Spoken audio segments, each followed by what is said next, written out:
Well, good evening, everybody, ladies and gentlemen, boys and girls.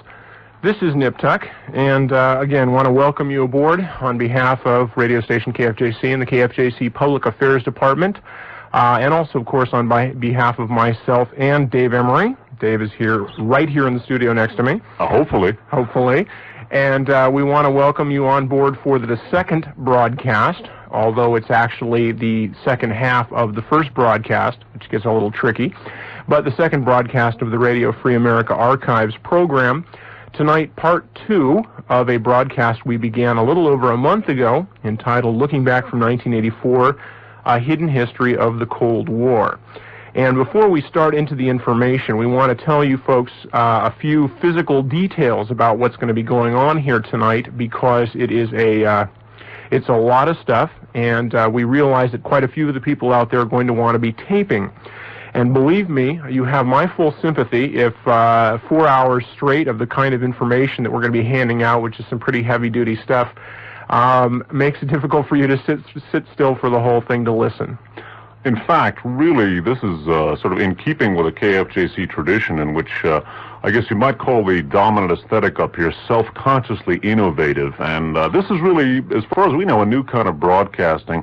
These shows are meant to be taped. If you can sit and listen to 4 hours of what we're about to present you, you're a better man than I am, or a better person, or whatever, because I don't think I could sit and listen to 4 hours of this and get very much out of it. So the idea is to be taping so that we can hand you, and I mean hand you, 4 hours worth of hard documentation. It would probably take you at least 2 years of research for every hour's worth of taping. And although this is a difficult format, you're getting a real bargain. So, but they're really meant to be taped. I don't know about you, Nipper, I can't imagine sitting and just listening to this. So. Well, indeed. I'm sure that a lot of you out there will be turning it on and tuning it out to step out and have a cold one every now and then and things of that sort. We're fully cognizant of that, and no brownie points will be subtracted for that.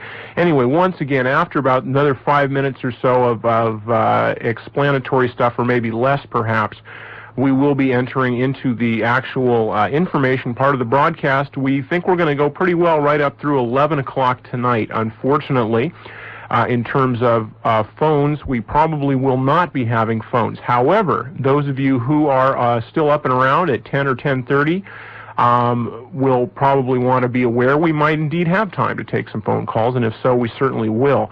But again, don't count on it, and if you have a pressing question, we do have other programs here at KFJC in which we encourage phone calls on precisely this type of material, so be aware of that. Okay, a couple of other things before we start out. I would want to mention, too, that for those of you who are listening to this stuff for the first time, again, the reason that we're presenting this show in this format is because it is, in fact, an archive show, and longtime listeners are familiar with the stuff that Dave does on his program, Hard Rain, and that I do on my program, One Step Beyond, in which we take smaller segments of this material and current breaking stories that we're following, and put those on the air, and quite often take phone calls and things of that nature. However, myself and Dave, for an even longer time, we have been researching this material for quite some time, and obviously we cannot hope to always keep people abreast of everything we've run across during the course of these phone-in shows. So because of that, I guess you could say, without wanting to be overly melodramatic, Radio Free America was born. And we are, in fact, as Dave mentioned, putting these together specifically as archive shows so that a lot of the information that we refer back to in the course of other shows can be put on tape, so that people who find themselves baffled sometimes to be able to come up with the documentation to support things that they feel to be true can refer to some of this material, and then if they so desire, they can use it as a launching pad for their own material. Of course, everybody's pretty busy. The people have to work or go to school or whatever, and a lot of people just don't have the time to devote to the research that maybe some of us who are real fanatics do. So this is a way, basically, for you to sort of shortcut the whole situation time-wise and still be able to refer to things in a concrete, well-documented fashion. We're very meticulous about giving you all the pertinent information about the sources we use, not only the titles of the books and the authors, but the publisher, the copyright date, and so forth, so that you can actually sit down and take notes off of this stuff and learn it, and then quote from it authoritatively. It's sort of like the old vacuum cleaner salesman. It's a time and work saver. And also, I would add, a money saver. You're not only saving the 2 years of research for every hour or so of taping, but I'd say between the two Radio Free America broadcasts, you're looking at maybe $150, $200 worth of books, and it may be a little expensive putting together, getting all these tapes, but it'd be a whole lot more expensive to get the books, and it would take you a lot of time to find the books, too. So, we realize, again, this is a difficult format. It's a difficult genre of broadcasting, and it's not a finalized thing. We're not... This isn't the slick sort of product that you're going to get on commercial media or even, some of the other non-commercial media. Maybe one difference between what we're trying to do here on KFJC and what other media attempt to do, they attempt to tell you what's going on. We're trying to show you what's going on. And, if it seems like a difficult format, well, as I say, you got 2 years of research for every hour of taping, and well, heck, if those of you who are in school, there's many a doctoral thesis contained within just these first two broadcasts if you'd like to get into it. And although you have to sit down and make some notes and study it a little bit, hey, you're getting a bargain. Take it from us. Okay, on a slightly more general note before we get into the broadcast, one of the main reasons, again, and this is crucial, especially for people who are just tuning the program in, who perhaps have not heard this kind of broadcast before, and obviously if you haven't listened to our broadcast here at KFCC, you haven't heard this kind of broadcast before. We sort of pride ourselves on the fact that there's not a whole lot of this stuff going around the way we do it. A point needs to be made, a very important point, and just before the show tonight, as a matter of fact, to place this reference in time and let you know that these things are under constant review by Dave and myself. We were just talking on the show, before the show started, about what we feel to be the sort of the deadness of doctrine and political doctrine in particular, and of course we're dealing with political matters. So it should be made very clear before we start that Dave and I are not propounding or promoting any particular type of doctrine or political party line or anything of that nature. And we, as Dave mentioned also, we welcome anybody to take this information, to go and look at the sources themselves, find out if we misrepresented them in any way. And again, we do have these other shows where you can phone in. We welcome the opportunity for people to call in who have questions, who have arguments, anything of that nature. So bear that in mind. This is our product that we're putting together as we see it. Obviously, there is some personal interpretation involved, and we don't pretend otherwise, but we do our damnedest to make sure that it is as straightforward and as well documented and verified as we possibly can. So we're not trying to sell you anything. What we're mainly trying to do is put a bee in your ear as far as some things you're not familiar with, and hopefully help some people who haven't had a chance to begin to think for themselves a little bit and start to wonder about what the real political history of the present era is, because it's an important thing to know. I would add that those of you who'd like to feed back on this material here, we have another, by now, sort of traditional KFJC broadcast coming up on the Sunday of Memorial Day weekend, which is this coming Sunday, called Uncle Sam and the Swastika.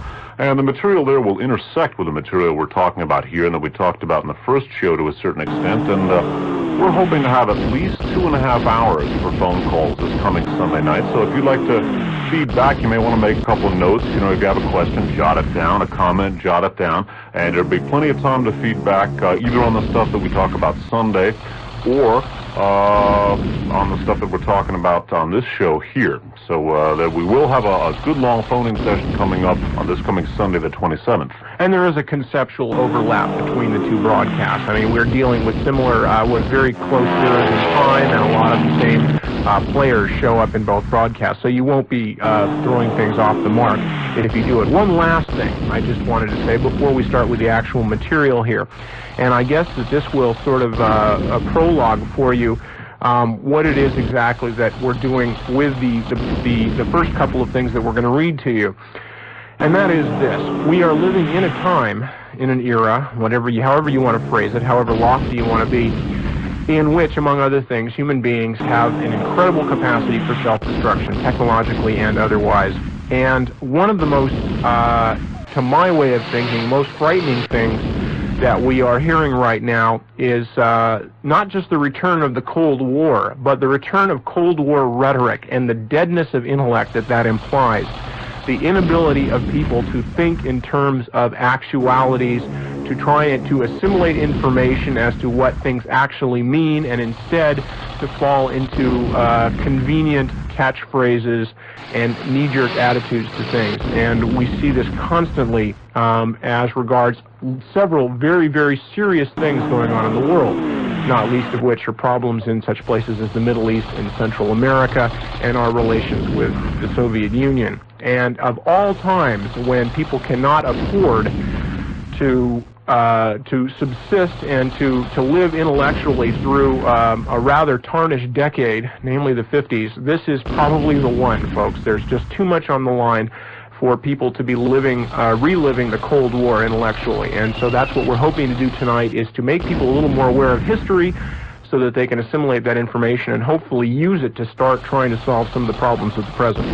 I'd add that the knee-jerk ideological statement goes for both the right and the left. So Indeed. We're not singling anybody out here for castigation. All right. Starting off the broadcast, as we started off the first broadcast, I'm going to read you a short excerpt from a book that obviously has become, again, rather famous this year, and that book, of course, is 1984 by George Orwell. And most of you out there are familiar with the plot. Those of you who aren't will probably at least know a little bit about it.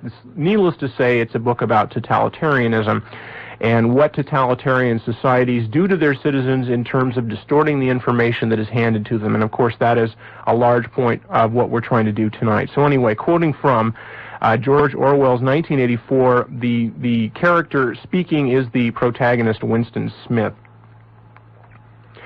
The party said that Oceania had never been in alliance with Eurasia. He, Winston Smith, knew that Oceania had been in alliance with Eurasia as short a time as 4 years ago. But where did that knowledge exist? Only in his own consciousness, which in any case must soon be annihilated. And if all others accepted the lie which the party imposed, if all records told the same tale, then the lie passed into history and became truth. Who controls the past, ran the party slogan, controls the future. Who controls the present controls the past. And yet the past, though of its nature alterable, never had been altered. Whatever was true from everlasting to everlasting. It was quite simple. All that was needed was an unending series of victories over your own memory. Reality control, they called it. In newspeak, doublethink. Jumping from fiction to fact. Reading now from a book called Facts and Fascism. That book was authored by a man named George Seldes, last named S-E-L-D-E-S. He was a prominent anti-fascist writer who was very popular in the 30s and 40s. His work was submerged as a result of McCarthyism in the 50s. The book was published in